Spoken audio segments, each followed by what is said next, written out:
السلام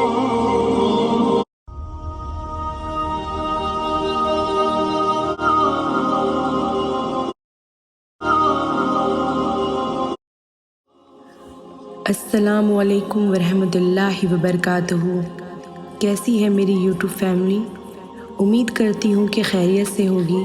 خوش رہیے، آباد رہیے اور ہمیشہ اللہ کو یاد کرتے رہیے۔ لیکن ہمارے فلسطینی بھائی بہن اور معصوم بچے خیریت سے نہیں ہیں۔ جو شہید ہو گئے ہیں ان کی مغفرت کے لیے دعا کیجیے، اور جو زندہ ہیں ان کی حفاظت کے لیے دعا کیجیے، کیونکہ اللہ پر یقین کرنا اور اس کے معجزوں کا انتظار کرنا ہی ہم بندوں کے لیے خوشی کا باعث ہے۔ اللہ پر بھروسہ سے بڑی طاقت کچھ بھی نہیں ہے۔ وہ بے شک ایک دن سب آسان کر دے گا، اور ہمارے فلسطینی بھائی بہن بچے بوڑھے جتنے بھی ہیں سب پرسکون زندگی گزاریں گے۔ ہمارے نبی کریم صلی اللہ علیہ وسلم نے فرمایا ہے، انسان اللہ سے زندگی بھر دعائیں مانگتا رہتا ہے اور زندگی بھر اپنی خواہشات پوری کرواتا رہتا ہے، اور ہمارا رب اپنے بندوں کی دعائیں قبول بھی کرتا رہتا ہے۔ لیکن ہم بندے کبھی اللہ کی رضا کو سمجھ نہیں سکتے، کیونکہ اللہ اپنے طریقے سے بندوں کی دعائیں قبول کرتا ہے۔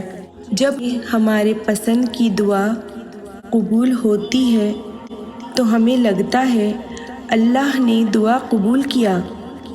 جب ہمارے پسند کی دعا قبول نہیں ہوتی تو ہمیں لگتا ہے اللہ ہماری دعائیں قبول نہیں کرتا۔ تو سنو، اگر دعائیں ایسی ہی فوری قبول ہوتی نا تو غیب پر یقین اور معجزوں کا انتظار کسی کو نہ ہوتا۔ لوگ مصلی پر بیٹھتے اور دعا قبول کروا کر گھر کو چلے جاتے۔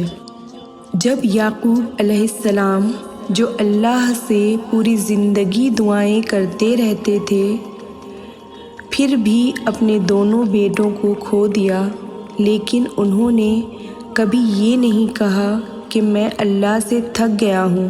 یہ ہوتا ہے اللہ پر بھروسہ اور اس کے فیصلے پر سر جھکانا۔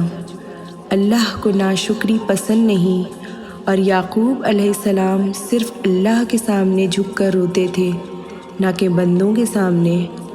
اسی لیے جب کوئی تم سے کہتا ہے کہ تمہارے ساتھ بندش کرا دی گئی ہے یا تمہیں تعویذ کی ضرورت ہے تمہاری دعا کی قبولیت کے لیے، تو اس کی بات پر توجہ نہ دو اور اس راستے پر کبھی نہ چلو جس پر شرک ہے، کیونکہ اللہ کو شرک کرنے والے ناپسند ہیں۔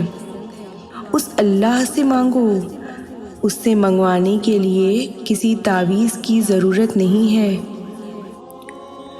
جب ہماری کوئی خواہش پوری نہیں ہوتی ہے اور ہم اس خواہش کے تڑپ میں تڑپتے رہتے ہیں تو ہمیں لگتا ہے کہ ہمارا رب ہماری دعائیں قبول نہیں کر رہا ہے، لیکن ہمارا رب بے شک ہماری دعائیں قبول کرتا ہے، لیکن وسیلہ اور طریقہ اس کا ہوتا ہے۔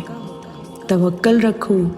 بعض دفعہ جو چیز آپ مانگ رہے ہو اللہ وہی آپ کو دے دیتا ہے، بعض دفعہ اس کا متبادل دیتا ہے، بعض دفعہ کچھ بھی نہیں دیتا۔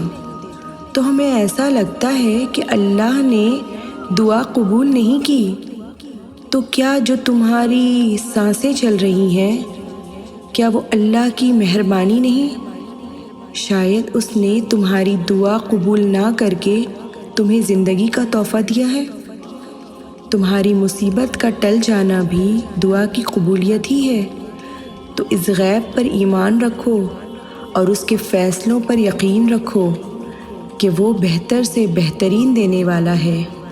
ایک حدیث کی روایت ہے کہ میرے اللہ نے وعدہ کیا ہے کہ تم مانگو میں دوں گا، اور جب بھی کوئی بندہ اپنے رب کی طرف ہاتھ اٹھا کر مانگتا ہے نا تو میرے رب میں اتنی غیرت ہے کہ وہ کبھی خالی ہاتھ اپنے بندوں کو نہیں بھیجتا ہے۔ اسے حیا آتی ہے کہ اس کا بندہ اس کی چوکھٹ سے خالی ہاتھ جائے۔ اللہ سورہ شورى میں فرماتا ہے، جو کچھ آسمانوں میں اور جو کچھ زمین میں ہے بس اس کا ہے اور وہ اعلیٰ رتبہ رکھتا ہے۔ اور اللہ صاف کہتا ہے، جن لوگوں نے اس کے سوا بھی کارساز بنا رکھے ہیں وہ لوگ بھی اسے یاد ہیں اور ان کی کوئی معافی نہیں ہے۔